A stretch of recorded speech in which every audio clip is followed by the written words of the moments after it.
Imagine this. A woman who spent decades as the most despised figure in British public life finally gets the crown on her head, the title, the palace, the seat beside the king. She has won. Or so she believes. But what if I told you that behind the gilded doors and the velvet curtains, a quiet, methodical, almost surgical campaign is already underway to undo everything she thinks she has secured? And the man running it is not some rival politician or a tabloid editor, it is her own stepson, the future King of England. Prince William is not waiting for the throne to start rewriting the rules, he is doing it right now. And by the time most people realise what has happened, it will already be too late for Camilla to do anything about it.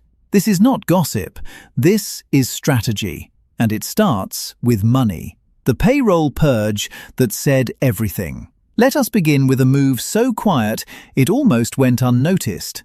Buried in the Duchy of Cornwall's annual financial report, a single line told a devastating story. For the first time in nearly 20 years, Annabel Elliot, Queen Camilla's younger sister, received zero payment from the Duchy. Not a reduced fee, not a partial contract, nothing. Annabel had been the chief interior designer of the Duchy's properties since 2005, the year Charles married Camilla. She decorated luxury holiday cottages across Cornwall, Wales, and the Isles of Scilly. She oversaw the refurbishment of a 20-bedroom pub in Charles's beloved Poundbury development. Over 2 decades, she earned several £100,000 for her services, paid directly through the Duchy. And she got the role without ever competing against another applicant. No open tender, no bidding process, just a family connection and a royal check. Then William inherited the Duchy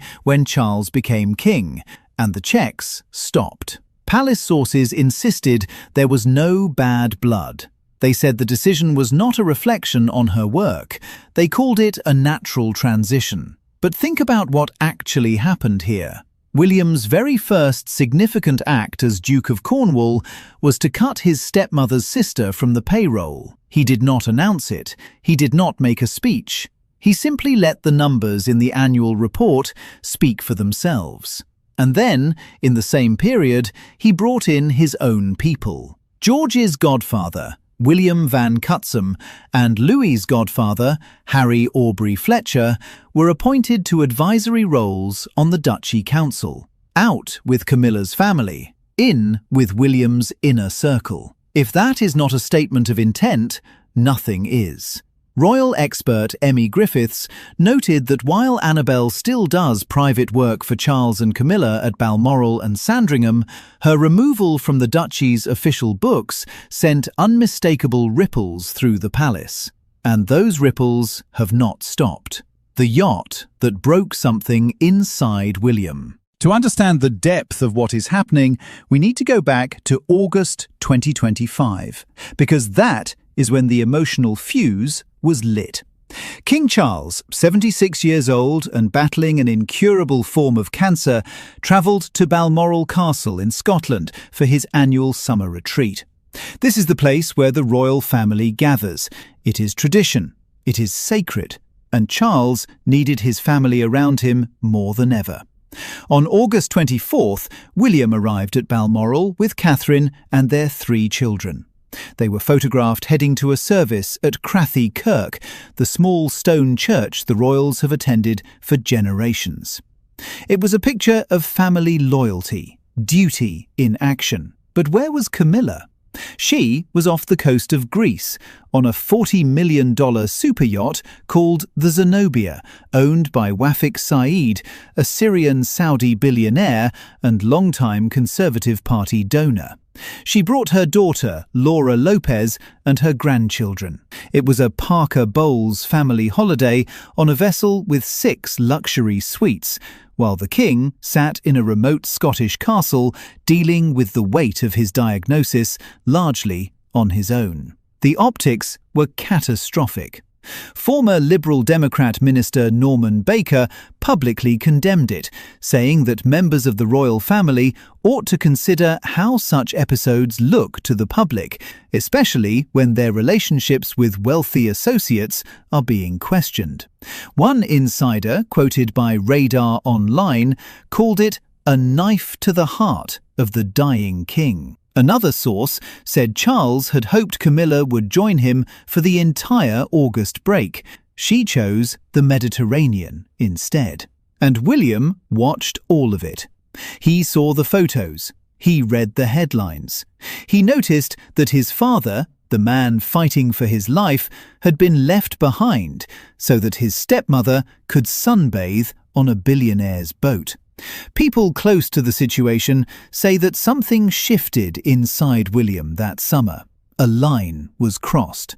Not publicly, not dramatically, but permanently. Princess Anne was reportedly unhappy too, but it was William's reaction that carried the real consequence. Because William is not just a concerned son, he is the next king, and he has a very long memory. Camilla fights back. Charles is caught in the middle. Now, here is where it gets messy, because Camilla is not the type to quietly accept being sidelined. Reports have surfaced that she has been urging Charles to rein William in. One former royal photographer described the situation bluntly, saying that Camilla sees William as someone trying to stir up problems within the institution, and she has been pressing Charles to tell his son to back off. The photographer added that while Charles is a good man, the tension of being pulled between his wife and his heir is creating real fractures behind closed doors. The flashpoints are specific. Balcony arrangements at major public events have reportedly become a source of friction, with William pushing for greater prominence, while Camilla resists any suggestion that her own role is being diminished. There are whispers of disagreements over scheduling, over access, over who stands where and who is seen first. And yet, at the same time, other sources describe Camilla as deliberately stepping back from the conflict between Charles's two sons. One insider called William a hot potato for Camilla, suggesting she is wisely letting certain battles play out without getting her hands burned. Both versions are probably true. Camilla is shrewd. She knows when to push and when to pull back. But here is the uncomfortable reality she cannot escape. Royal biographer Christopher Anderson has stated plainly that William merely tolerates Camilla as his stepmother and that she feels a degree of fear toward him. That fear is not irrational. William is the future. Camilla's entire position depends on the goodwill of a man who, as a teenager, reportedly begged his father not to marry her. The Balmoral equation. Who owns what when Charles is gone? Let us talk about property, because in the monarchy, property is power. Balmoral Castle and its 50,000 acres of Scottish Highlands have been the royal family's emotional heartland since Queen Victoria's husband, Prince Albert, purchased the estate in 1852. Every summer for over a century and a half, the family has gathered there. Queen Elizabeth turned it into a ritual, arriving in late July and staying until October, filling the rooms with children, grandchildren, dogs, and tradition. But here is the critical detail that most people overlook. Balmoral is not a Crown estate property.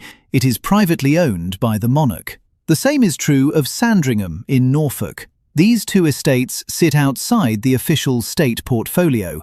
They belong to the king personally. And when Charles dies, they will pass to William, not to Camilla. Royal protocol suggests that a dowager queen may be offered a secondary residence for her widowhood, but there is no legal obligation. The reigning monarch at that time, William, would make the decision. And based on everything we have seen so far, generosity toward Camilla does not appear to be high on his priority list. Which brings us to a fascinating recent development. In early 2026, land registry documents revealed that Camilla had quietly transferred ownership of Ray Mill House, her beloved private retreat in Wiltshire, to representatives of her 2 children, Tom Parker Bowles and Laura Lopez. She bought that property in 1996 for £850,000 after her divorce. She lived there for 7 years. She once described it as her refuge, the one place where she could be completely relaxed on her own terms. Her daughter held her wedding reception there. Charles himself helped design the gardens. And now, Camilla has given it away. The official explanation is estate planning, but the timing raises a pointed question. If Camilla no longer privately owns the one home she always said she would retreat to, where exactly does she expect to live when Charles is gone? Is she assuming William will provide her with a royal residence? Because if so, she may be making a very dangerous bet. Clarence House, where she has lived since 2005, would technically remain available. But the structure, funding, and staffing of her household would all be decided by the reigning sovereign. And that sovereign will be William, the title she will carry, and the one she will never get. Beyond the buildings, there is the matter of what Camilla will be called. When a king dies, his widow does not keep the title of queen. She transitions to a new designation that reflects her changed status. The most likely title for Camilla would be Queen Dowager. It is the traditional honorific given to the widow of a deceased king. It acknowledges her place in the royal family while clearly distinguishing her from the new queen consort, who in this case would be Catherine. Some might ask why Camilla could not simply become the Queen Mother, as Elizabeth Bowes-Lyon did after George VI died. The answer is straightforward. The title Queen Mother is reserved for a dowager who is also the mother of the reigning monarch. Camilla is not William's mother. She will never hold that title. And everyone in the palace knows it. Technically, it would be within William's power to assign her a lesser designation. He could grant her the title Princess Dowager, or even revert her to Duchess of Cornwall. That would be unusual and potentially seen as a deliberate slight. But it would not be without precedent. And the choice William makes will say everything about how he views Camilla's legacy and how he honours Diana's memory. Forest Lodge and the monarchy William is building. Now let us pull the lens back, because this is not just a family dispute, it is a vision for what the British monarchy will look like in the 21st century. In late 2025, William and Catherine moved their family into Forest Lodge, an 8-bedroom Georgian mansion in Windsor Great Park. They signed a 20-year lease at open market value.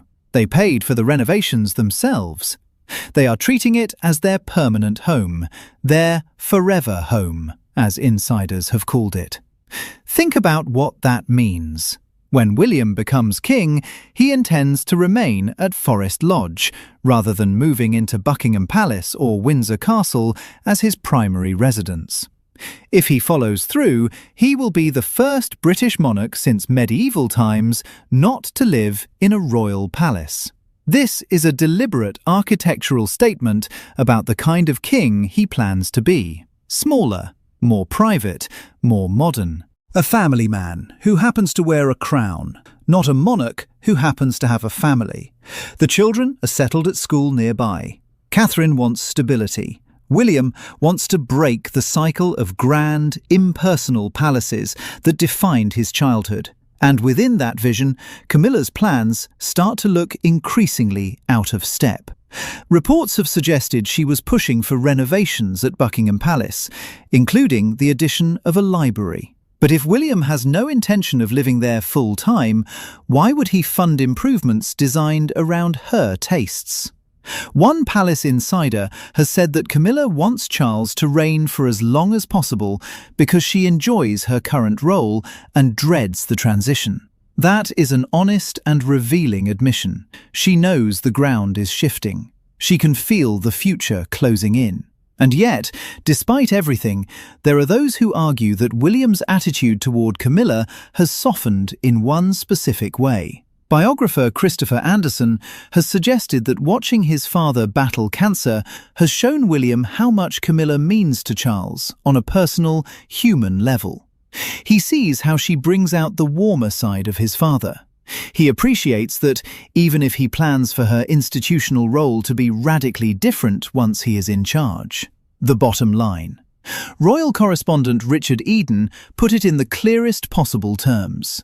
As Dowager Queen, Camilla would be a stepmother, not a mother, to King William.